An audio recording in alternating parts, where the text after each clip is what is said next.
Professor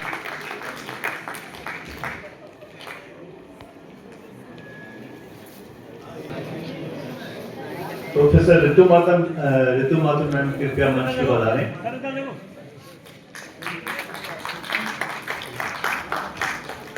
इस कार्यक्रम की अध्यक्षता कर रहे हैं हमारे प्रोफेसर सिंधु शोधपीठ के डायरेक्टर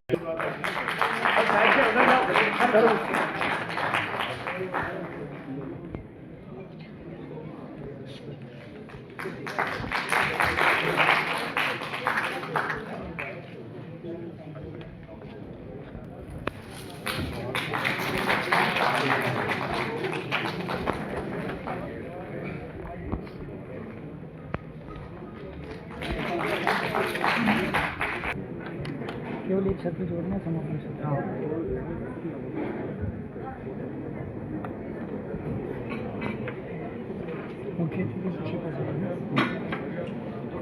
राष्ट्रीय सिंधी भाषा विकास परिषद, शिक्षा मंत्रालय, भारत सरकार, नई दिल्ली एवं सिंधु शोधपीठ, महर्षि दयानंद सरस्वती यूनिवर्सिटी अजमेर के संयुक्त तत्वाधान में भारत के विकास में सिंधी समुदाय का योगदान विषय पर आयोज्य एक दिवसीय राष्ट्रीय संगोष्ठी के समापन समारोह कार्यक्रम के मुख्य अतिथि हमारे इस विश्वविद्यालय परिवार से ही हमारे अग्रज आदरणीय माननीय प्रोफेसर ML छिपा साहब, आपका हार्दिक अभिनंदन, स्वागत।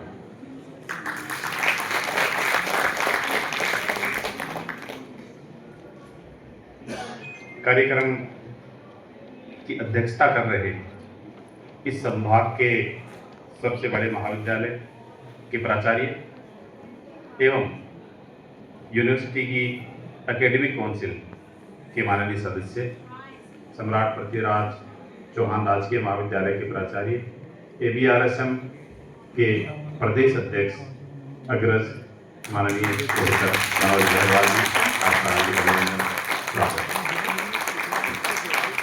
और आज आप सुबह से ही देख रहे हैं, लेकिन सही मायने में सुबह से नहीं, पिछले 15 दिन से या उससे ज़्यादा समय से हम इस संगोष्ठी में पूरी टीम के रूप में, लेकिन दादलानी जी का जो सहयोग मिल रहा है, उस सहयोग के लिए आपका बहुत बहुत अभिनंदन, स्वागत। जैसा कि आपको सुबह के उद्घाटन सत्र में बताया गया था कि ये संयुक्त तत्वाधान में आयोजित की जा रही है NCPSL और सिंधु शोधपीठ के, और इसमें उपस्थित आप सभी यूनिवर्सिटी के शिक्षकगण, डॉक्टर लाला जी, डॉक्टर आशीष जी, प्रोफेसर ऋतु माथुर जी, प्रोफेसर अरविंद पारिक जी, समस्त पधारे हुए अतिथिगण जिनका मैं नाम लूँगा, इस सिंधु शोधपीठ के पूर्व निदेशक एवं वर्तमान में पर्यावरण विभाग रिमोट सेंसिंग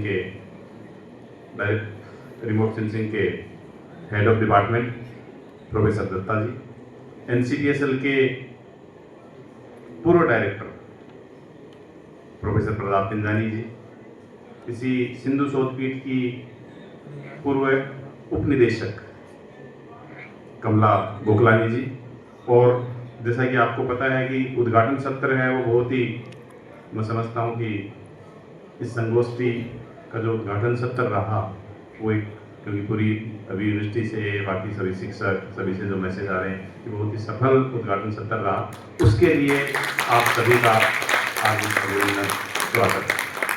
उसके बाद में और जो पहला सत्र रहा उसमें पत्रवाचक मंजू लालवानी जी रही, बलदेव मटलानी जी रहे, काजल रामचंदानी जी रहे, और इसमें जो तासरात है वो की गई कमला गोखलानी जी के द्वारा, अमित रामचंदानी जी के द्वारा और CP दादलानी जी के द्वारा। जो विषय रखे गए वो economic study of Sindhi community in India, आर्थिक क्षेत्र में योगदान, जो बलदेव मटलानी जी अभी बॉम्बे से आए हैं उनके द्वारा रखा गया, और काजल रामचंदानी जी आप सामने विराजमान है, आपके द्वारा तालीमी क्षेत्र में योगदान, और इसकी जो सदारत की गई वो सामने विराजमान है वरिष्ठ NCPSL की सदस्य, आपका सहयोग मिला है डॉक्टर वंदना खुशरानी जी के द्वारा।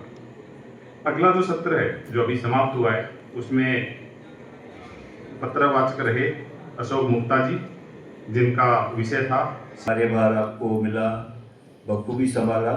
हिंदी विश्वविद्यालय में बड़े गर्व की बात है, छिपा साहब का इतना विजन, उन्होंने वहाँ सिंधी विषय इंट्रोड्यूस करवाया और आपके साथ वहाँ हम लोगों को कार्य करने का सौभाग्य मिला। डॉक्टर कमला गोखलानी जी, मैं और भी सिंधी फैकल्टी के कुछ लोग थे।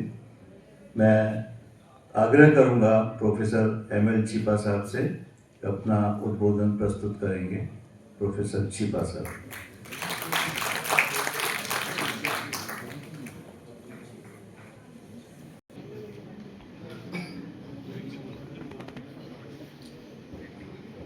आज के कार्यक्रम के अध्यक्ष प्रोफेसर मनोज बहरवाल जी, इस कार्यक्रम के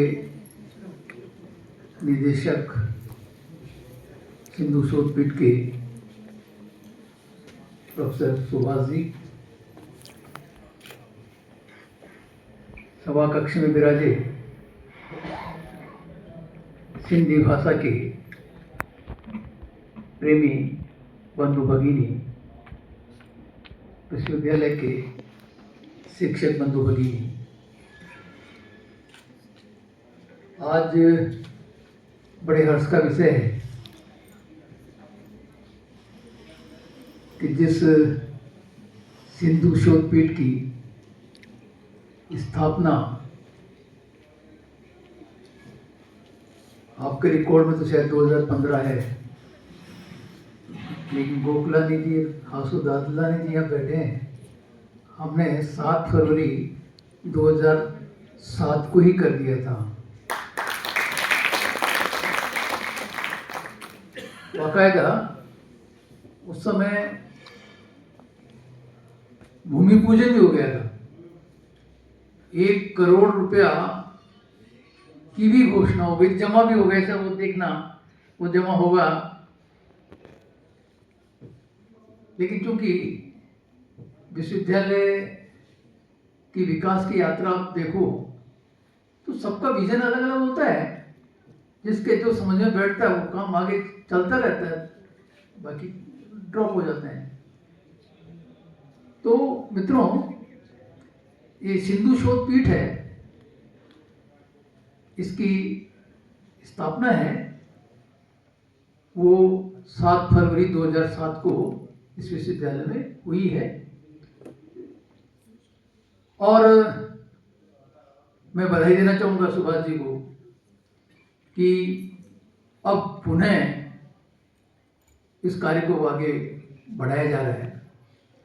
और अच्छी बात हुई है कि दिल्ली की संस्थान से भी MOU हो गया है और ये काम अब अच्छी गति से बढ़ेगा। मैं भी कुछ दिन पूर्व एक समाचार पढ़ रहा था, उसमें भास्कर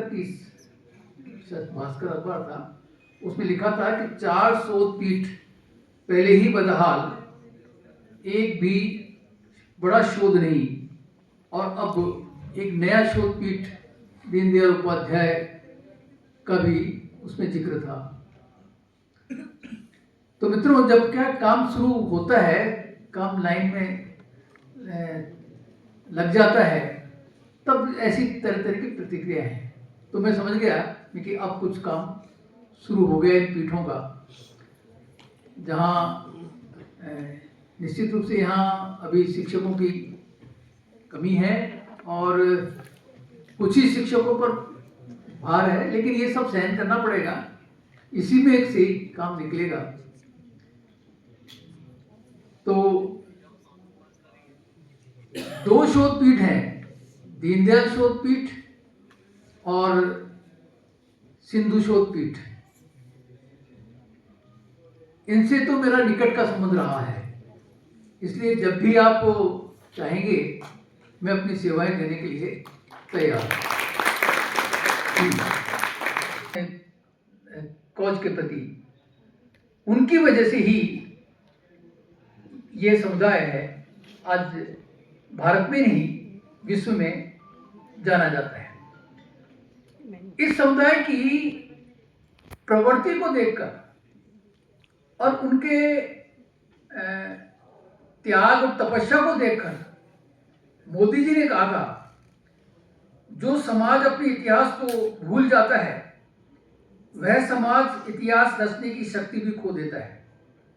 इतिहास वही रच सकते हैं जो इतिहास को भली भांति याद रखते हैं। मैं सिंधी समाज का अभिनंदन करता हूं, उन्होंने इस महान परंपरा को जिंदा रखने का प्रयास किया है। उन्होंने इस इतिहास को अपने आने वाली पीढ़ी को सुपुर्द करने की निरंतर कोशिश की है। तो मित्रों, उसी तरह से योगी जी ने भी लिखा है, कहा है, सिंधी समाज एक प्रगतिशील समाज है। 1947 से में विभाजन की त्रासदी को झेलते हुए उन्होंने न केवल अपने पूर्वजों और आस्था को संरक्षित रखा, बल्कि विकास की प्रक्रिया के साथ जुड़ करके पसीना बहा करके परिश्रम करके आज देश के विकास में बहुत बड़ी भूमिका निर्वाह कर रहे हैं। तो इस तरह से दोनों ही व्यक्तियों ने जो आज के राजनीति में महत्वपूर्ण हैं, उन लोगों ने इस समुदाय के बारे में एक टिप्पणी की है। आज का जो विषय है,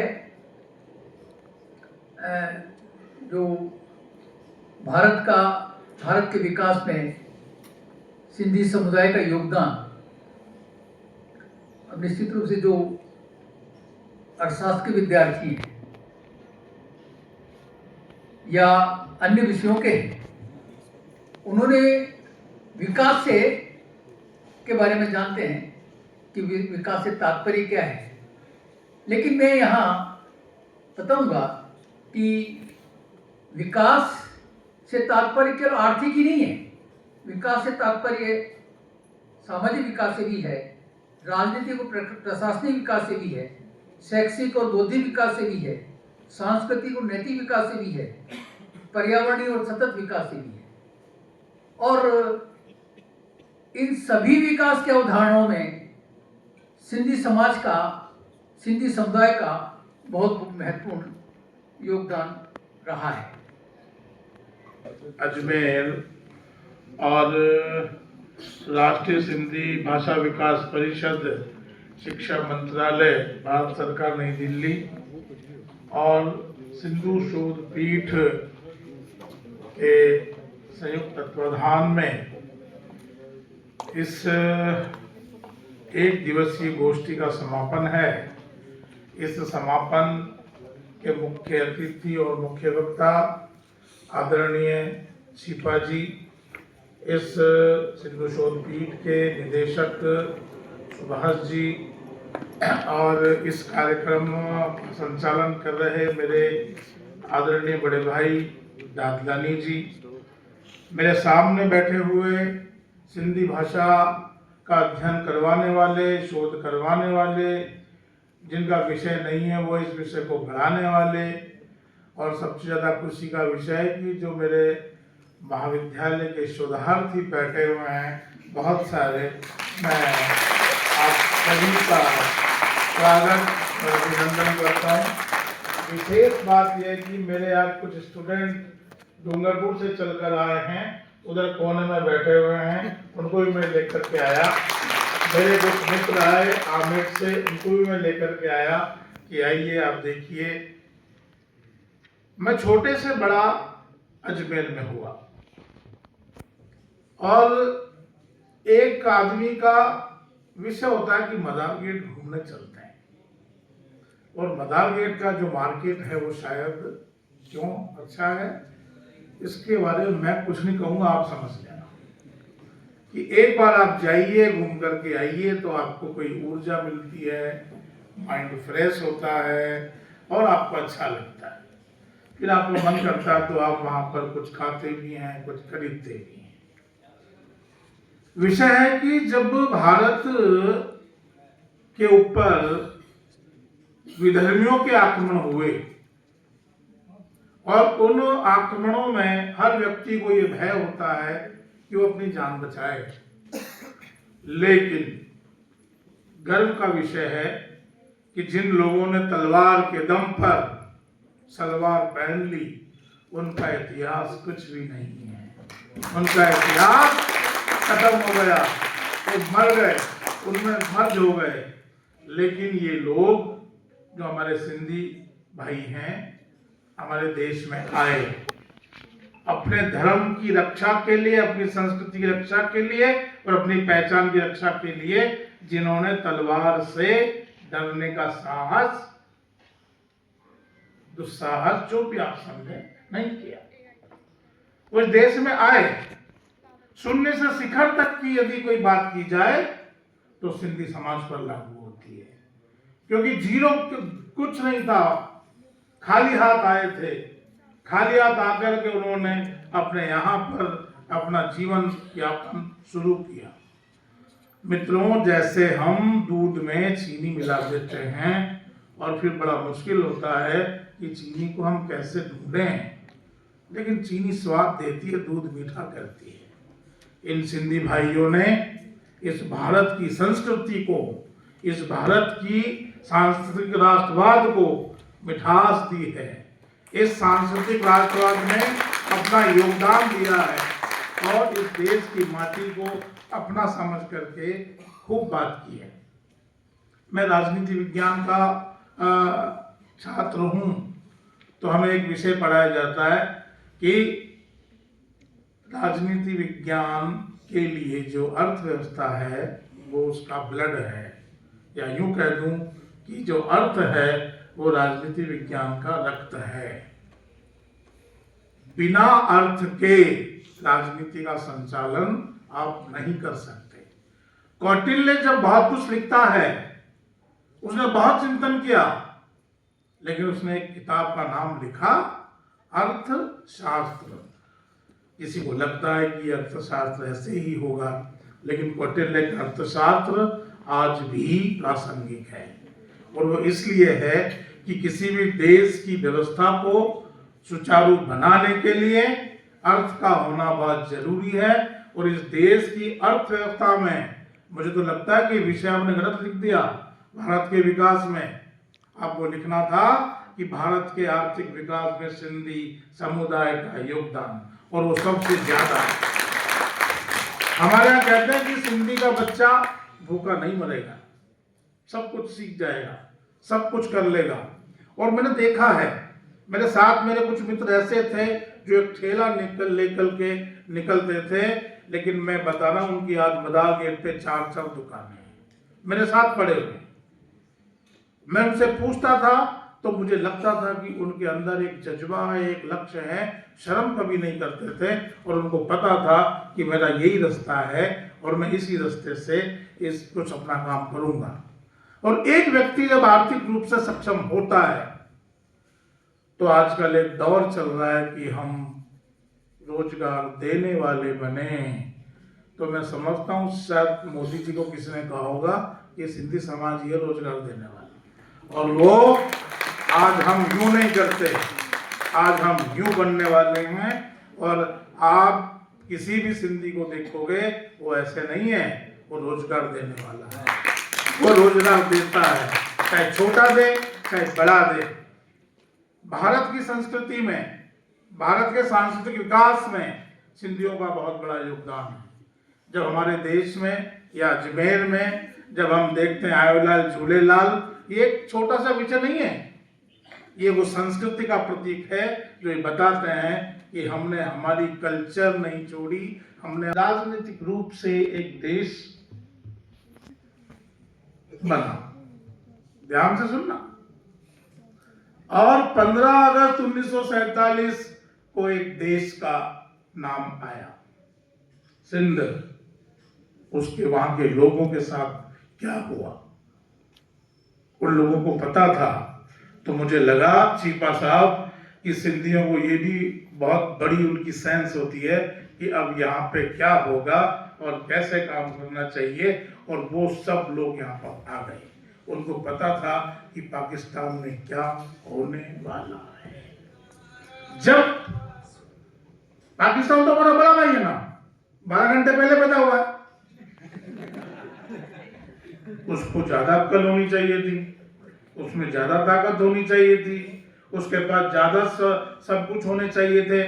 लेकिन पाकिस्तान ने 2 वर्षों बाद अपने आप को इस्लामिक राष्ट्र घोषित कर दिया और वहीं से उसका डाउनफॉल शुरू हुआ। और हमारे संविधान निर्माताओं ने खुली चुनौती से सबको कहा, जो मन आए बोलिए, संविधान में अपनी बात रखिए, सब कुछ बात करिए। और उस संविधान सभा में सिंधी भी लोग थे जिन्होंने अपनी अपनी बात कही और संविधान को बनाने के लिए बहुत सारे प्रस्ताव दिए। हमने बहुत चिंतन किया। वसुधैव कुटुंबकम हमारा नारा है, सर्वे भवन्तु सुखिनः हमारा नारा है, सबको साथ लेकर चलने का हमारा नारा है। और हमने 26 साल बाद भारत के संविधान में 3 शब्द डाले। लोग बकवास करते हैं, धर्मनिरपेक्षता ना, धर्म इति धार्यते, धर्म के बिना आप कुछ नहीं कर सकते। हमने शब्द डाला पंथ निरपेक्षता। फिर हमने एक शब्द डाला समाजवाद, और एक हमने शब्द डाला गणराज्य। लेकिन इस पंथ निरपेक्षता और इस समाजवाद का कोई प्रतीक है तो वो सिंधी समुदाय है, जो आकर के हमें घुल मिल गए, हम सब लोग एक हो गए, बड़े बड़े कार्यक्रम करते हैं। और आज अजमेर में जहाँ भी आप यूं देखोगे तो वो बिल्डिंग सिंधी की नजर आती है, लेकिन पैसे की बात नहीं है। भारत की संस्कृति में भी उनका बहुत बड़ा योगदान है।